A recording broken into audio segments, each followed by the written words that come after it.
কুম্ভের বিরোধিতা মানব না। কুম্ভের অপমান সারা হিন্দুস্তানের অপমান।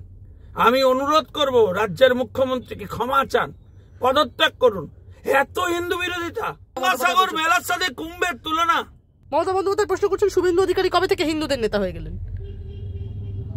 এখন মুশকিল হচ্ছে যারা হিন্দু বিরোধী তারা যদি হিন্দুদের নেতা ঠিক করে দেন তাহলে আমাদের কিরকম বিপদ আপনারা ভাবুন আগামী দিনে হতে চলেছে। কে ধর্ম নিয়ে রাজনীতি করছে না, কে করে খাচ্ছেন না। আমি আপনার কাছে প্রশ্ন করছি, আপনি কেন ইমাম মুয়াজ্জিন ভাতা দিচ্ছেন? একজন বিরোধী দলনেতাকে কতবার সাসপেন্ড করবেন? আচ্ছা, সাসপেন্ড পর্যন্ত ঠিক ছিল, আজকে কি বলেছেন? বলছেন অন্যদের বলবো, সামলাতে পারবেন তো? বাংলায় তাহলে তৃণমূল ভবনের পিছনে ইউপির এসটিএফ কেসে 13 জন মুসলিম নেতাকে ধরতে হয় কেন? কাকু আর কাকুর যারা যারা আছে আকু পাকু সবার নাম ঠিক ঠিক কাকু বলে দিয়েছে। বড় মাথা, কানে নজর দেবেন না, মাথায় নজর দেবেন। আচ্ছা, প্রথম কথা হচ্ছে মার্কেটে একটা খবর হয়েছে যে চার্জশিট হয়েছে দিব্যেন্দুদা আর ভারতী ঘোষের। কোন চার্জশিট ফার্জশিট হয়নি।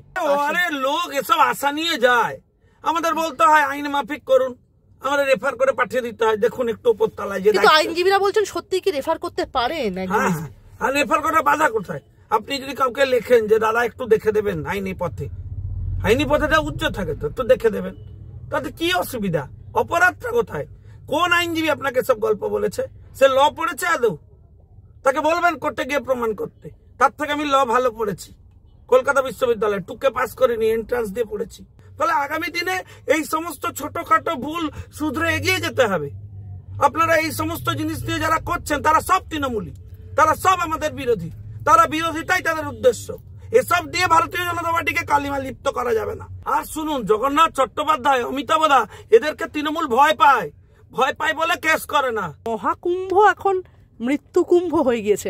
একদম প্ল্যানিং না করার জন্য এত মৃত্যু হয়েছে। বিধানসভায় বক্তব্য রাখার সময় সরাসরি এই অভিযোগ তুললেন বাংলার মুখ্যমন্ত্রী মমতা বন্দ্যোপাধ্যায়। কুম্ভের বিরোধিতা মানব না। কুম্ভের অপমান সারা হিন্দুস্তানের অপমান। আমি অনুরোধ করব রাজ্যের মুখ্যমন্ত্রীকে ক্ষমা চান, পদত্যাগ করুন। এত হিন্দু বিরোধিতা, এত বিদ্বেষ আমাদের প্রতি আপনাকে কেন বলতে হচ্ছে? আজকে আপনাকে কেন প্রকাশ্যে গিয়ে বলতে হচ্ছে? আপনিও ব্রাহ্মণ বাড়ির মেয়েটা বলতে কেন হচ্ছে আমি জানতে চাই। কেন বলতে হচ্ছে? ভয় পাচ্ছেন তো কুম্ভকে? ভয় পাচ্ছেন হিন্দুদের এই একতাকে, এই এক হওয়াকে? হিন্দুরা এক হলে হরিয়ানা হতে পারে, হিন্দুরা এক হলে মহারাষ্ট্র হতে পারে, হিন্দুরা এক হলে দিল্লি হতে পারে, হিন্দুরা এক হচ্ছে বাংলাও হবে। আপনি তৈরি থাকুন।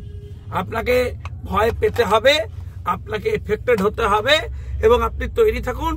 কুম্ভকে যেভাবে আপনি অপমান করেছেন আগামী দিনে হিন্দুরা তার উত্তর দেবে।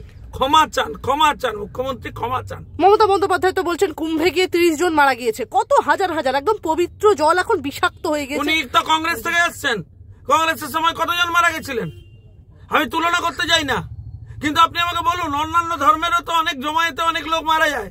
ক্ষমতা আছে ওই ধর্মের, ওই জমায়েতকে অসম্মান করবেন কোন ধর্মের? ক্ষমতা আছে ওনার। ভাই, হিন্দু বিরোধিতা কি সেকুলারিজম?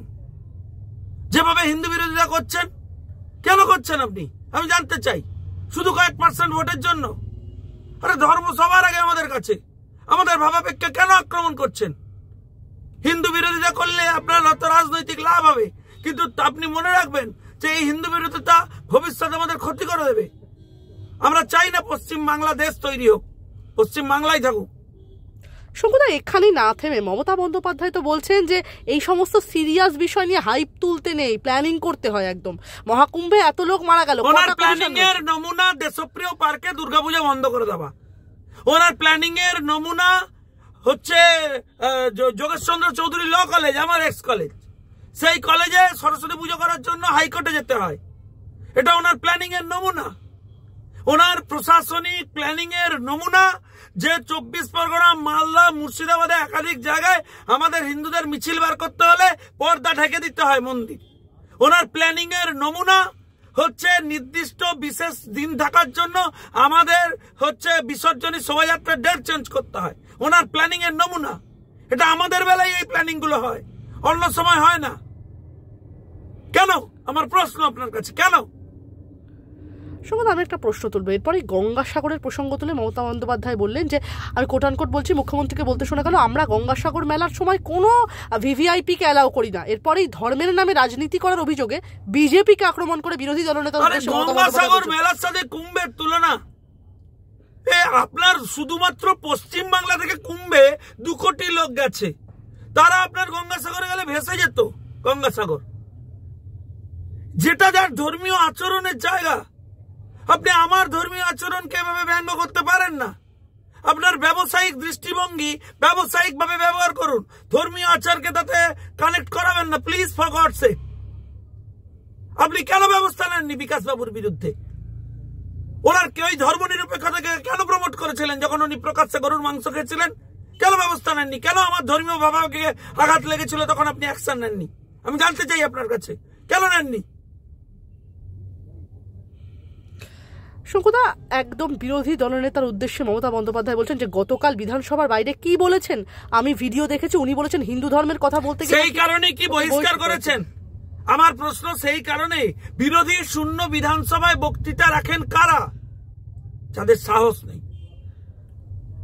আমি রাজনীতি যার কাছে শিখেছি তিনি তো আমাকে শিখিয়েছিলেন যে বিরোধীদের সামনে দাঁড়িয়ে চোখে চোখ রেখে প্রশ্ন করবে। তাহলে বিরোধীদের বার করে দিয়ে এই লড়াইয়ের মানে কি? তারাই তো সেই লড়াই করে যারা বিরোধীদের ভয় পায়।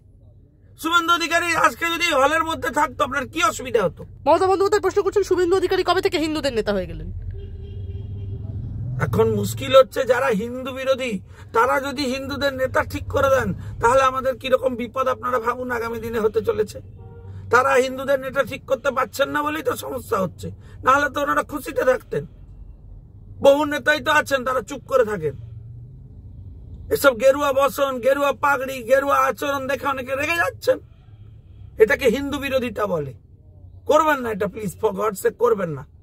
সংবিধান বলেনি হিন্দু বিরোধিতা করতে আপনাকে। শুধু আমি একটা প্রশ্ন করবো, মুখ্যমন্ত্রী মমতা বন্দ্যোপাধ্যায় বলছেন শুভেন্দু অধিকারীকে উদ্দেশ্য করে, তিনি বলছেন আপনি কথায় কথায় ধর্মের নামে রাজনীতি করেন, ধর্ম নিয়েই তো করে খাচ্ছেন। কে ধর্ম নিয়ে রাজনীতি করছে না? কে করে খাচ্ছেন না?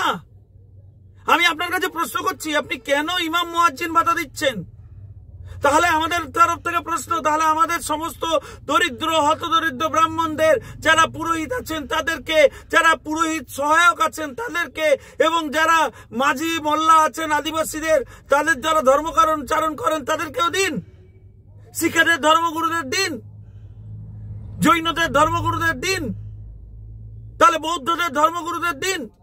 কেন দিচ্ছেন না? কে ধর্ম নিয়ে করে খাচ্ছে আমি জানতে চাই তো। আপনারা এই কথা বলছেন, মুখ্যমন্ত্রী মমতা বন্দ্যোপাধ্যায় তো বলছেন আমরা সবাইকে বলার সুযোগ দিই, তা বলে ধর্মের নামে বিভাজন বরদাস্ত করব না। দেখুন আমার বক্তব্য খুব স্পষ্ট, ধর্মের কথা বলতে গেছিল বলে তো ওদের বের করে দিয়েছেন। ওরা সরস্বতী পূজা হচ্ছে না, করতে পারছে না বলে আলোচনা চেয়েছিল বলেই তো বের করে দিয়েছেন, সাসপেন্ড করে দিয়েছেন। একজন বিরোধী দলনেতাকে কতবার সাসপেন্ড করবেন? আচ্ছা সাসপেন্ড পর্যন্ত ঠিক ছিল, আজকে কি বলেছেন? বলছেন অন্যদের বলবো, সামলাতে পারবেন তো? এই চমকানির মানে কি? এই ধমকানির মানে আপনি কি বলতে চান? কাদের বলে আপনি বলিয়ান? খুবই আমরা বিরোধী দলনেতার সুরক্ষা নিয়ে চিন্তিত এবং আতঙ্কিত। কোন দিকে ইঙ্গিত করলেন মুখ্যমন্ত্রী? খুবই ভয়ঙ্কর। উনি যেদিকে ইঙ্গিত করছেন সেটা খুবই ভয়ঙ্কর এবং বিপজ্জনক। আমার মনে হয় ওনার বিরত থাকা উচিত। আমি এটা বুঝতে পারছি না উনি কোন আতঙ্কে ভুগছেন। উনি কি হিন্দুরা এক হচ্ছেন বলে, বিষয়টা কনসলিডেটেড হচ্ছে বলে উনি আতঙ্কে ভুগছেন?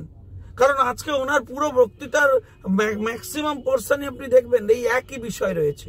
আরেকটি গুরুত্বপূর্ণ বিষয় রয়েছে, সেলাইন কাণ্ডে যারা মারা গেছিল উনি তাদের ক্লিন চিট দিয়ে দিচ্ছেন, যারা মেরেছিল সে কোম্পানিকে ক্লিন চিট। ওনারই কি এসব দপ্তর নাকি তদন্ত করেছে, পরীক্ষা করে দেখেছে, অল আর গুড। ভাবুন, ফ্যাসলা অন দ্য স্পট। আমি একটা প্রশ্ন করবো, মমতা বন্দ্যোপাধ্যায় বলছেন আমাকে বলছে আমি নাকি হিন্দু ধর্মকে তাচ্ছিল্য করি আর মুসলিম লীগ করি। এত সংগ্রাম করার পরও আমাকে এই জীবনে এসেও শুনতে হবে যে জম্মু কাশ্মীরের জঙ্গিদের সাথে আমার সম্পর্ক। একই সঙ্গে তিনি বলছেন জঙ্গি যোগ প্রমাণ করতে পারলে একদিনের মধ্যে মুখ্যমন্ত্রিত্ব ছেড়ে চলে যাবেন। বাংলায় তাহলে তৃণমূল ভবনের পিছনে ইউপির এসটিএফ কে এসে 13 জন মুসলিম নেতাকে ধরতে হয় কেন? আমার প্রশ্ন সাদি শেখ ফেগেরা এসে হরিভাই মুর্শিদাবাদে এতদিন গা ঢাকা দিয়েছিল, আপনার পুলিশ জানতো না? আমি জানতে চাই আপনার কাছে। শুনুন, অপরাধীদের সাথে সরাসরি সংযোগ রাখা আর অপরাধী আছে তা জেনে কিছু না করা, এটাও অপরাধের থেকে বড় অপরাধ। আপনারা এই কথা বলছেন, মুখ্যমন্ত্রী তো বলছেন বাংলায় মাফিয়াদের কোনো গোটা জায়গা নেই। রাজ্য জুড়ে সন্ত্রাসবাদী ঘুরে বেড়াচ্ছে। কাশ্মীর থেকে জঙ্গিরা এসে এখানে আনসারুল্লাহ বাংলা টিম বসে থাকছে। আপনি যদি কিছু না করতে পারেন তো ছেড়ে দিন। আপনি বিপদে ফেলে দিচ্ছেন রাজ্যকে, দেশকে।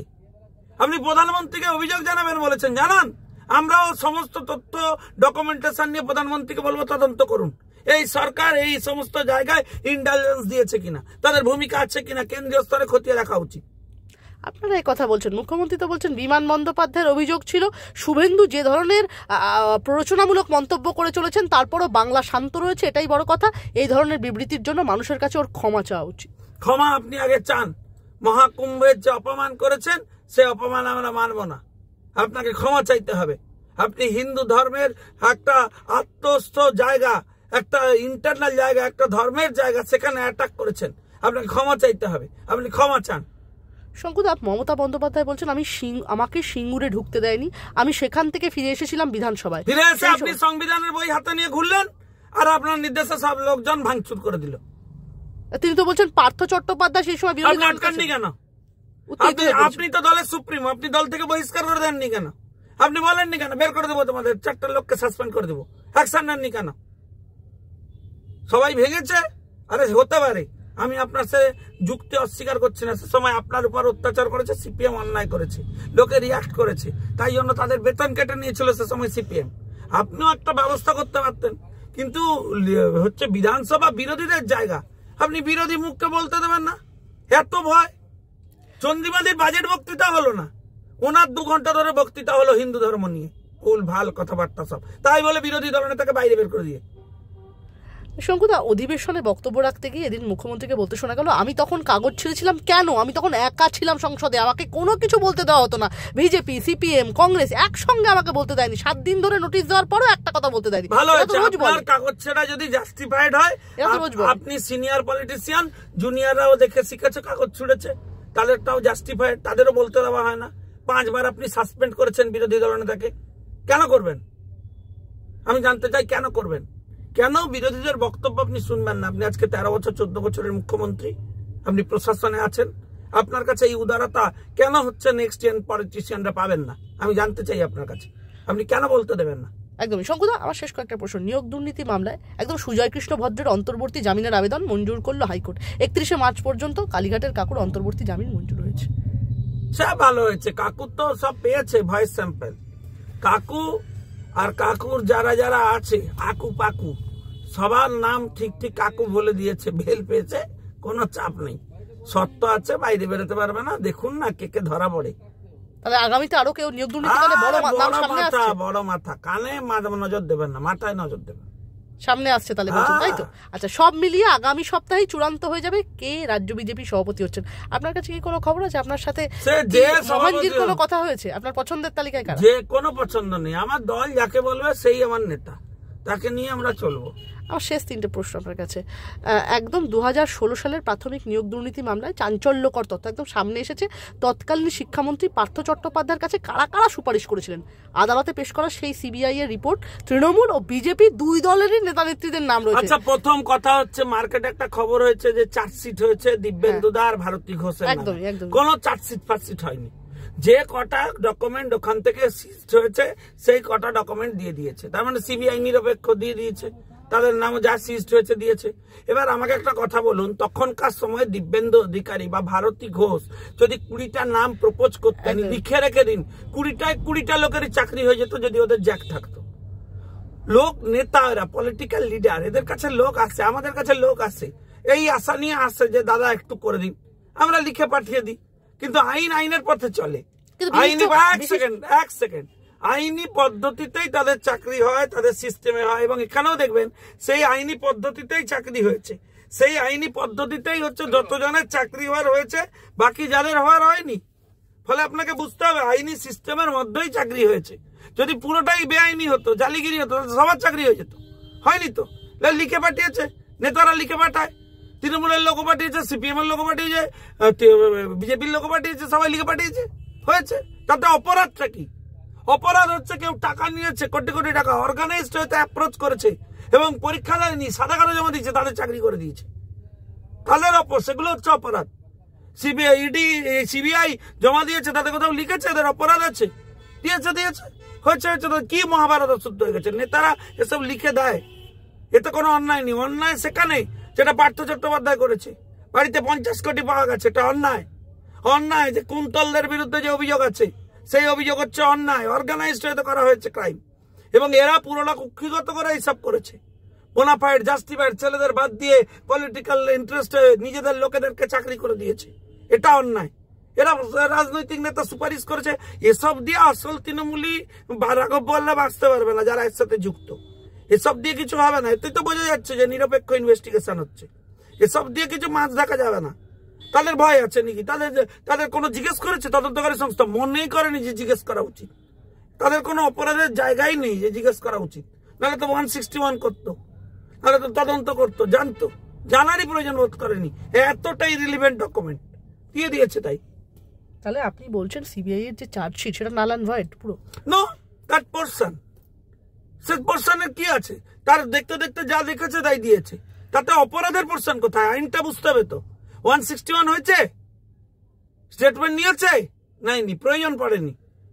শঙ্কুদা, আমরা যখনই এই চার্জশিটের যখনই খবর সামনে এলো, সেই সময় আমরা ভারতী ঘোষের সাথে সংযোগ করি, এবং একটা কথা হয়, ভারতী দেবী বলেন যে সেই সময় তিনি এসপি ছিলেন।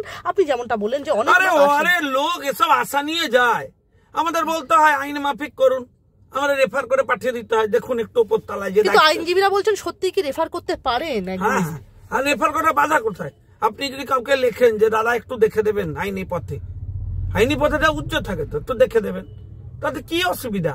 অপরাধটা কোথায়? কোন আইনজীবী আপনাকে সব গল্প বলেছে? সে ল পড়েছে আদৌ? তাকে বলবেন কোর্টে গিয়ে প্রমাণ করতে।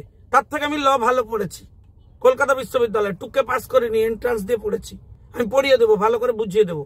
এসব করে হবে না কিছু। এটাতেই তো প্রমাণ হয় তদন্তকারী সংস্থা নিরপেক্ষ তদন্ত করেছে। শঙ্কুদা, শুক্রবার রাতে জগন্নাথ চট্টোপাধ্যায়ের পোস্টে একটি লেখা লেখেন যে কোনো সেটিং নেই, কেউ ছাড় পাবেন না, একটু সময় লাগতে পারে। এভাবে সরাসরি দলেরই এক নেতা বিরোধী দলনেতা। দেখুন ভাই, আমি একটা কথা বলি, অনেক এসব নিয়ে আলোচনা হয়েছে। আমি বেসিক্যালি জগন্নাথের ভক্ত, জগন্নাথ দাকেও আমি খুব ভালোবাসি। জগন্নাথ দা একটু আবেগে কিছু একটা এসছে, কে পোস্ট করে দিচ্ছে, ওর কোন ছেলে এইসব করে ফেলে টুইট ফুইট। আপনাকে একটা জিনিস মনে রাখতে হবে, সে তার 1 বছরের পলিটিক্যাল কেরিয়ার জগন্নাথ দা, তাতে সে দায়িত্ব সহকারে একটা নির্বাচনে লড়েছে, সিউড়িতে হেরেছে, কিন্তু লড়াই করেছে সিউড়ির মতো জায়গায়। তারপরেও জগন্নাথ দা হচ্ছে দল ছেড়ে অন্যরা হলে বাড়ি গিয়ে বসে থাকতো। জগন্নাথ দা দলের সময় দিয়েছে, দল তাকে উপযুক্ত মনে করেছে, তাকে রাজ্য সাধারণ সম্পাদকের মতো দায়িত্ব দিয়েছে। জগন্নাথ দা কঠিন পরিশ্রম করে, কষ্ট করে হচ্ছে সেই দায়িত্ব যথাযথভাবে পালন করছে। কিন্তু আপনার মনে রাখতে হবে, সবসময় কাজ যারা করে তাদের একটা আত্মা হয়ে যায়, আবেগতাড়িত ভুল হতেই পারে। সেটা নিয়ে অত হাইফাই করে উত্তেজিত হয়ে নাচা কুদার কোনো দরকার নেই। দলের থেকে দলনেতার বিরোধিতা, হ্যাঁ, এটা কোনো বিরোধিতা টিতা না। টুইটার ফুইটার ছেলেপুলেরা কারা দেখে, তারা দেখেছে একটা বিরোধিতা খবর বেরিয়েছে, একটা পোস্ট করে দিয়েছে।